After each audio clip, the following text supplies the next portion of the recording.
প্রিয় দর্শক আসসালামু আলাইকুম। কাছে দূরে যে যেখানে বসে আজকের গুরুত্বপূর্ণ সার্কুলার ভিডিওটি দেখছেন সবাইকে জানাচ্ছি আন্তরিক মোবারকবাদ ও শুভেচ্ছা। তো দেখতে পাচ্ছেন যে বিভিন্ন পদে জেলা সমাজসেবা কার্যালয় বান্দরবান এই সংশোধিত নিয়োগ বিজ্ঞপ্তি প্রকাশিত হয়েছে। এটার শেষ তারিখ হচ্ছে 7 ফেব্রুয়ারি 2023। তো যারা এখন আমাদের চ্যানেলটি সাবস্ক্রাইব করেনি সাবস্ক্রাইব করে আমাদের সদস্য হবেন এবং ভিডিওটি যদি ভালো লাগে একটি লাইক দিয়ে আমাদের অনুপ্রাণিত করবেন। তো চলুন শুরু করা যাক। তো দেখতে পাচ্ছেন যে এটি একটি সংশোধনী একটি বিজ্ঞপ্তি।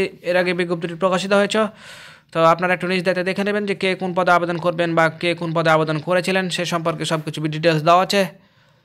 দেখতে পাচ্ছেন এখানে পদ, বয়স সীমা, পদের সংখ্যা, শিক্ষাগত যোগ্যতা সব কিছু দেওয়া আছে। আপনারা নিজ দায়িত্বে সেটা দেখে নেবেন, খেয়াল রাখবেন যাতে কোনো কিছু ছুটে না যায়। এবং সবচেয়ে গুরুত্বপূর্ণ যেটা কথা সেটা হচ্ছে যে শর্তাবলীগুলো দেওয়া আছে। আপনারা কিন্তু সেই শর্তাবলীগুলো অবশ্যই ভালোভাবে দেখবেন, কারণ শর্তাবলী যদি একটা ছুটে যায় তাহলে কিন্তু আপনার আবেদনটি বাতিল বলে গণ্য হবে। আপনার সুবিধার্থে শুরু থেকে শেষ পর্যন্ত ভালোভাবে দিয়ে দিলাম, খেয়াল রাখবেন যাতে কোনো কিছু ছুটে না যায়।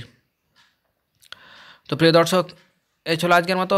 ভিডিওটি ভালো লাগলে একটি অবশ্যই লাইক করবেন এবং পরবর্তী ভিডিও সবার আগে পেতে চ্যানেলটি সাবস্ক্রাইব করে আমাদের সাথে থাকবেন।